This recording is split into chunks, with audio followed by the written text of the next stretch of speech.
We dive further into the First Nations languages and storytelling to explore the surprising connections to the biblical account, and we answer some mailbag questions about why God created us. This is Genesis Week.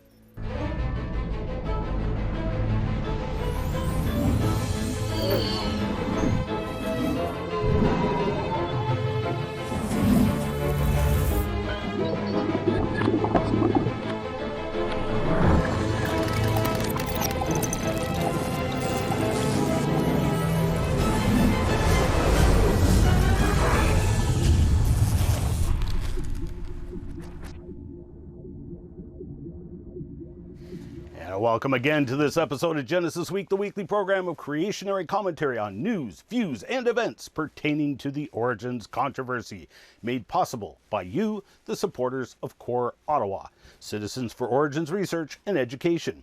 Excellence in pirate broadcasting, we're coming to you all across the great expanse of Canada via cable and satellite on the Miracle Channel, down into central Michigan on the GNS TV, all around the world on the Genesis Science Network, and of course, via the internets on Rumble and YouTube. Remember, if you get lost in cyberspace, you can find us at genesisweek.com or my Rumble channel or on YouTube at wazulu.com. I am one of your hosts, Ian Juby. Today is Monday, January 1st, 2024, and a Happy New Year to you all. We are going to pick up where we left off in our pre-recorded live stream with my co-host, Al Vachon, as we continue our discussions and exploration of the North American First Nations languages, cultures, and storytelling, and the surprising connections to the biblical account of creation. These flood legends, because there's a lot of them. Last count I heard, it was over 250. I don't know what the count is. It's a lot. Yeah, I think that's what I've heard, about 250, 275 or whatever. Yeah, somewhere in that, eh? Yeah, okay. For example, Edward Winslow Gifford, 1917, talked about documented the Miwok people's flood legend. This is down in California, one of the First Nations tribes. And once again, they talk about, in their flood legend, another commonality. What would you call that? A common theme, I guess. So the turtle, the Algonquins, and the Haida Gwaii, they had different animals that at the end of the flood would dive down to get mud, but they all talked about this mud. And again, in the Miwok as well, do not forget to bring the mud. Do not forget to bring the mud. And so they sent, thus he said, to the dove and the hummingbird. And then the two went to obtain mud. So you see different animals going and getting this mud. Now, I don't know what the mud part is yet. That I'm looking into that, which is what we're getting to, because we're going to need everybody's help for this one. But again, consistently, you see a lot of commonalities, multiple cultures, completely different languages, completely different stories that all say the same thing. They all say a lot of the same things. Did you ever get to see this in Ottawa, Museum of History? No, I remember it. That was a few years back. Okay. Yeah. No, I remember the displays and the whole thing, but I never made it down. Right. So this was the spirit, they called it the spirit of Haida Gwaii. This was by Bill Reed. The Haida Gwaii is one of the First Nations tribes off the west coast of Canada. And this beautiful sculpture. But this is depicting basically the flood legend from the Haida Gwaii. And there you've got this, I forget what they called them in the Haida Gwaii legend. I forget what his name was, but here he is on the boat with a whole pile of animals surviving the Great Flood. And that actually made it on our Canadian $20 bill for one circulation. What's that, sorry? I remember that. Oh, okay, yes. So beautiful sculpture. That's in the Museum of History in Ottawa. If you ever get the chance, do check it out. Beautiful sculpture. But let's come back to this. What's up with this turtle? Because that's the one big one I've seen. And this brings me to a really important point. with the First Nations cultures and languages, which are quickly becoming extinct because of this active, I keep forgetting the word, concerted effort. Is that a good word? Trying to eradicate the, what's that? Yeah, no, I think you're right on there. Yeah. So a concerted effort to remove the First Nations people, Hmm. their culture, their language. For instance, I think a major clue for this comes from the Seneca language, which is down here in Ontario and northern New York.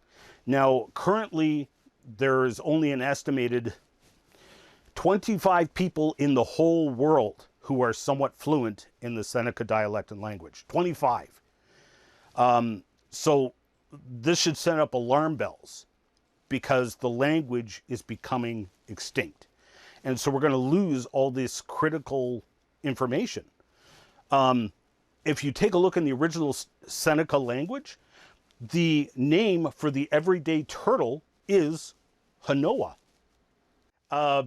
What are the odds that the Seneca flood legend over here in North America would talk about a worldwide flood that destroyed everything except a scarce few who were saved on board a floating vessel, along with some creature named Hanoa. And so you can see as the giant game of telephone went on, as the First Nations stories were told generation to generation, and the story changes over time. It's a legend. It's a storytelling, and it changes and mutates over time. And several generations later, it's like, sit down, children. I'm going to tell you the story about the Great Flood, and I don't get it, but apparently a turtle was what saved everybody because the name Hanoa was remarkably similar to the Seneca word for turtle. But Or isn't it amazing? Isn't it amazing that if you go back, whether the little details change over time or from one location to another, the foundation remains the same. When you have yes, 250 or 275 nations all speaking about a flood over the course of thousands of years, there has to be something to that foundation. Though the details may change and vary from place to place and era to era and so on, the foundation's the same. It's that Noah's flood. It yes, occurred and it was real. yes, absolutely. And this brings us to why, because these stories are sacred. So this brings us to why it is so important to get First Nations people involved, because we're losing people who can even understand and speak the language. The Hmm. elders are dying off. We're losing all these. The farther we go on, the more the story gets distorted over time. And so the older the elder we can get, and the closer to the original language we can get, the better. And so we want to try and record these stories before they are lost. We want to document it better. And that's where we need everybody's help and the viewers. So this brings us to the red recordings. And so what I'm calling on everyone to do to help us out here, especially the First Nations people, go to your elders, preferably in your original language, because unfortunately what I'm dealing with, first of all, these stories are sacred. So I, as a white guy, tough, even if I have First Nations ancestry, it's a sacred thing.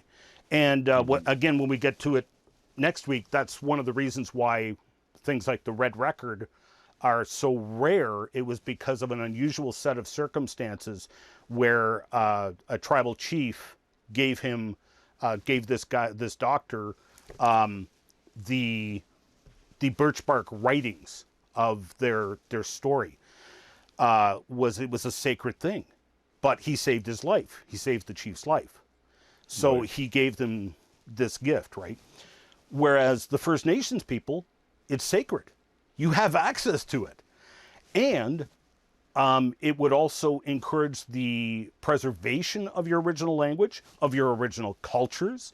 This all ties into us here at Genesis Week because we're hugely interested in this. Because look at all the connections. This all points back to the scriptures.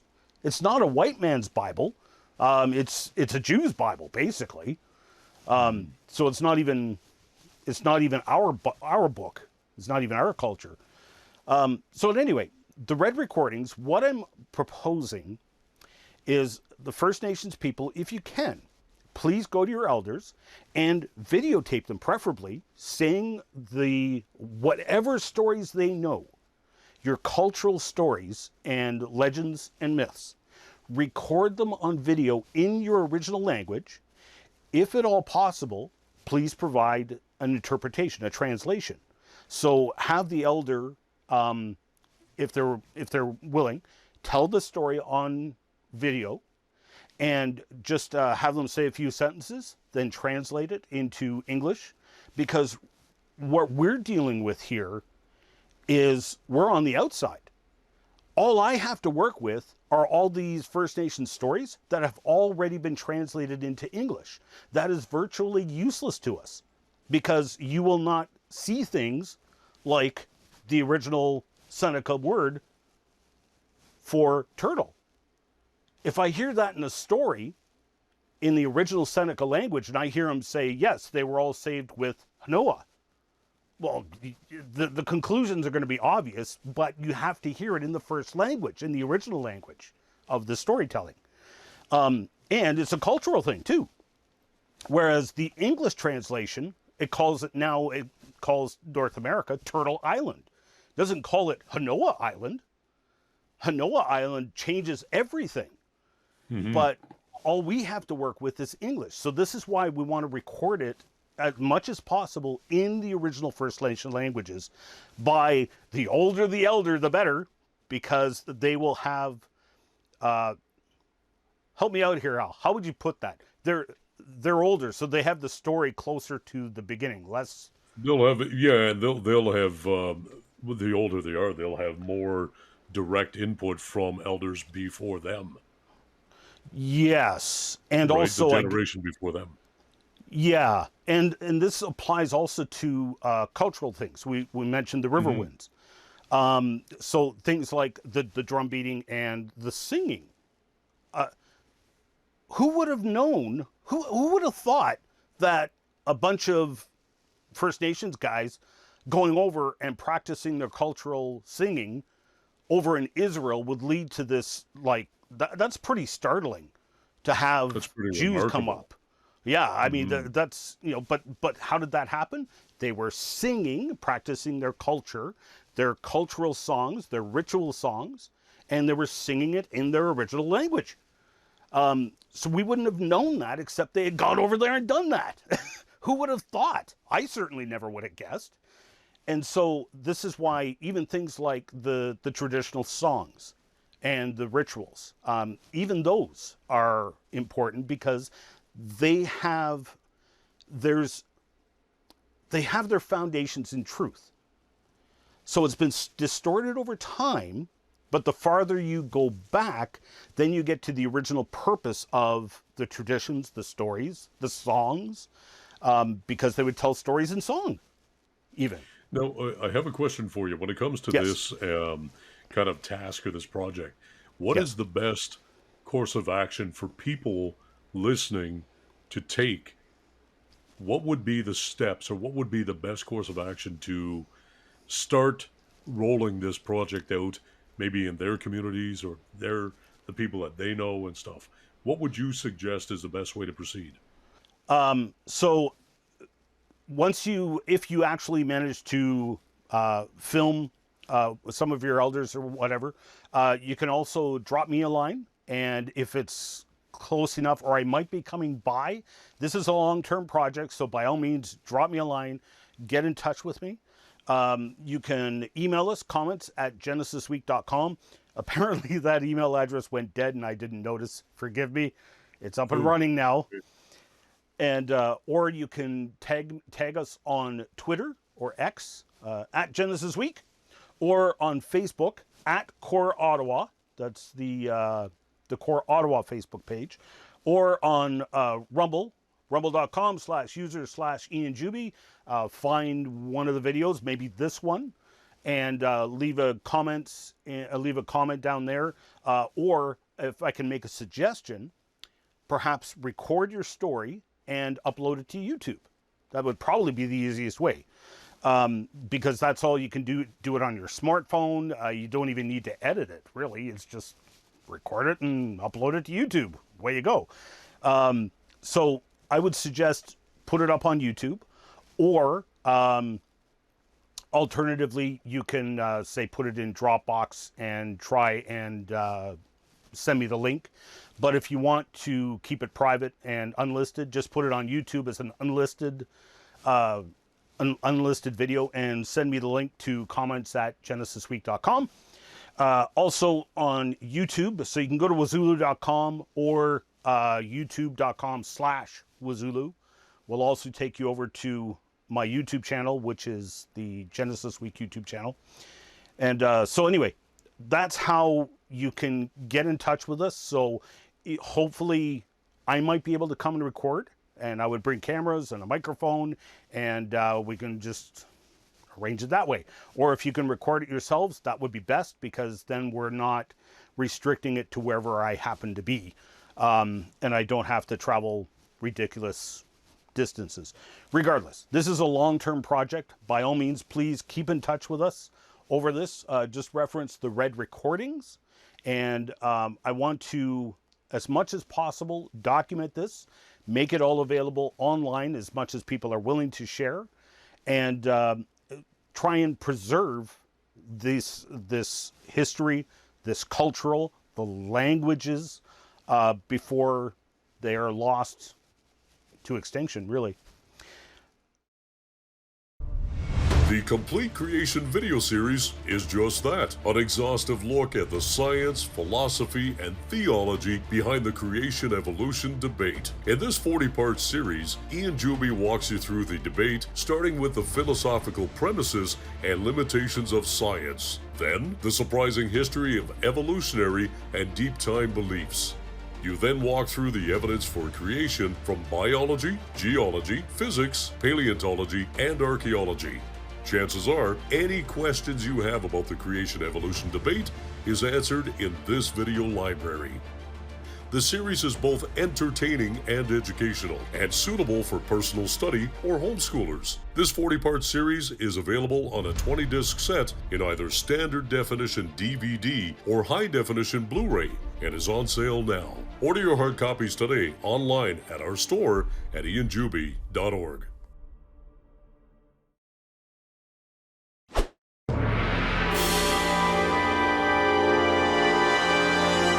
Woohoo! Mail for me?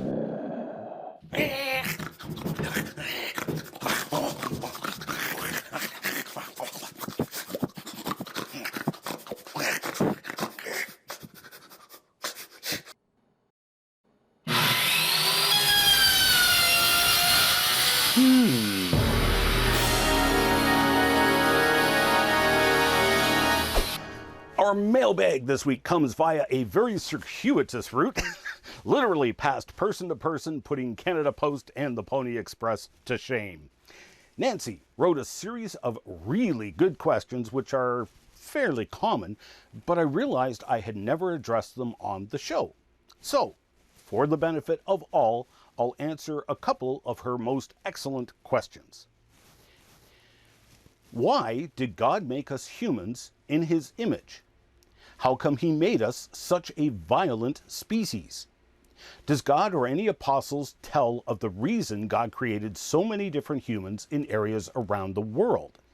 Is there proof somewhere that there was interaction with, say, Chinese, Mayans, and North Americans?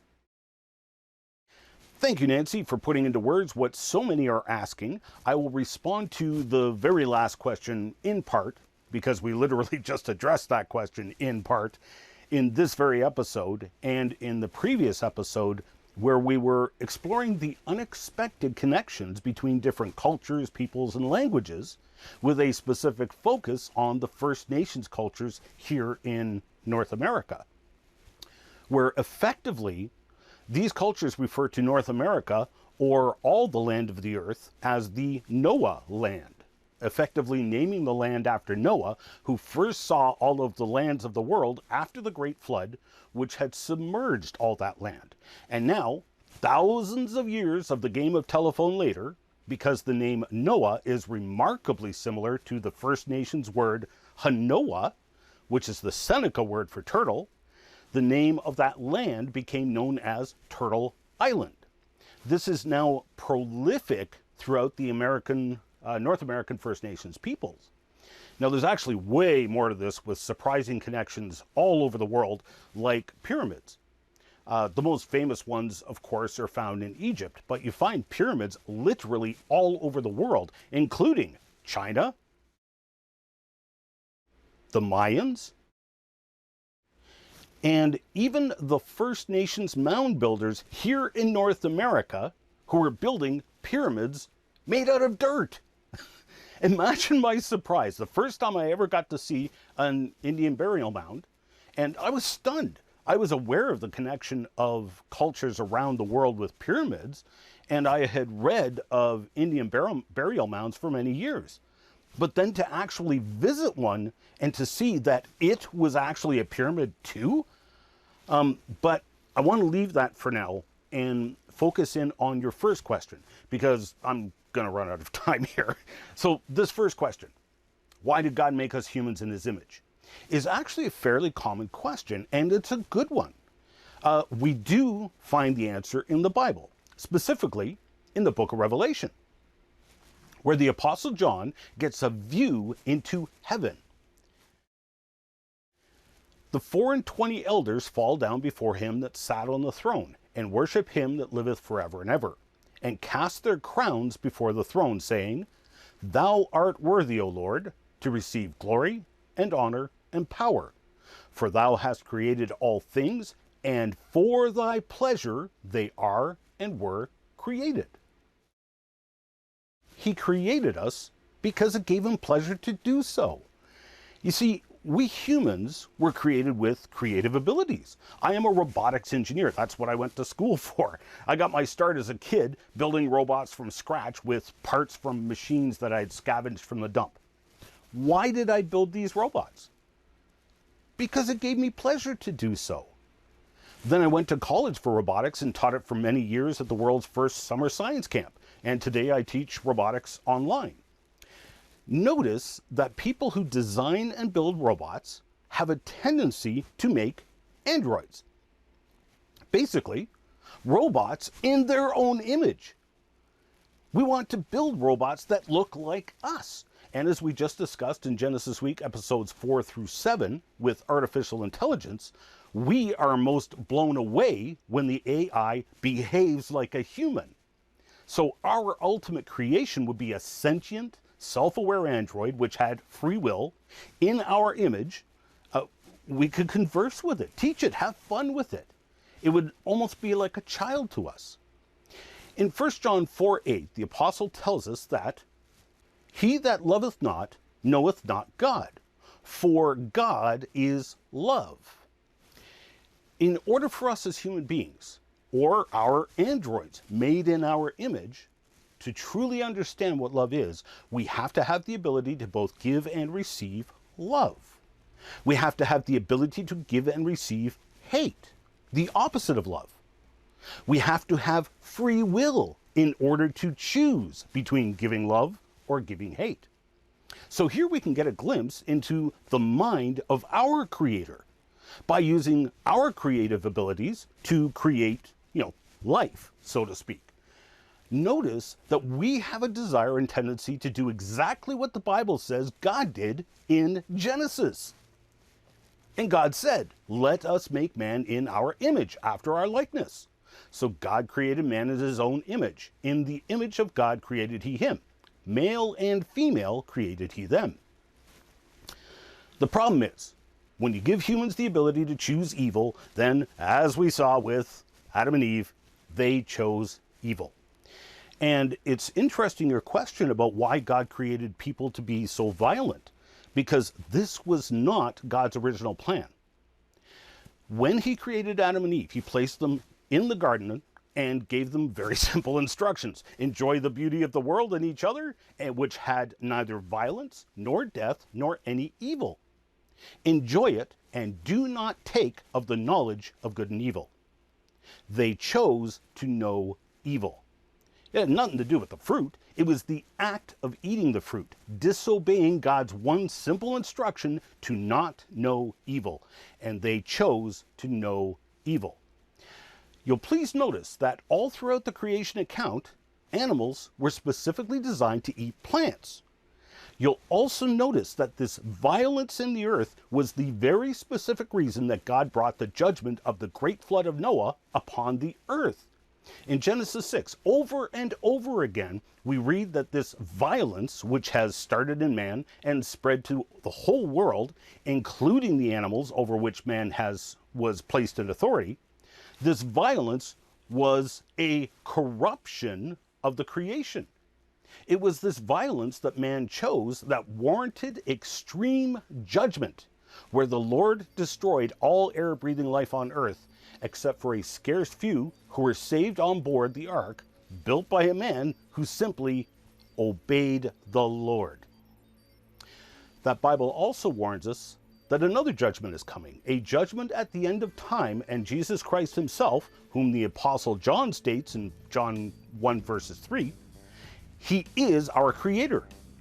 He drew analogies to the flood of Noah and the judgment and warned everyone that the judgment will catch you by surprise. You need to repent and obey the Creator, as he is going to destroy this world and replace it with a new heaven and a new earth. Now, I'm out of time for this show. I will leave you all with these words of warning and hope from our Creator, the Lord Jesus Christ himself, who said, I am the way, the truth, and the life. No man comes to the Father but through me. God bless you all. You can send your comments, questions, hate mail, and letter bombs to us in a number of ways. You can email comments at genesisweek.com, or you can tweet at GenesisWeek, or leave a comment on CORE's Facebook page at CORE Ottawa, or leave a comment on the appropriate show available on either the Rumble channel, rumble.com/user/IanJuby, or on the YouTube channel, which you can easily find by going to wazulu.com, that's Ian, and that'll take you straight to the YouTube channel. But just remember, these shows are now recorded live, so you'll want to search out the show under the Live tab.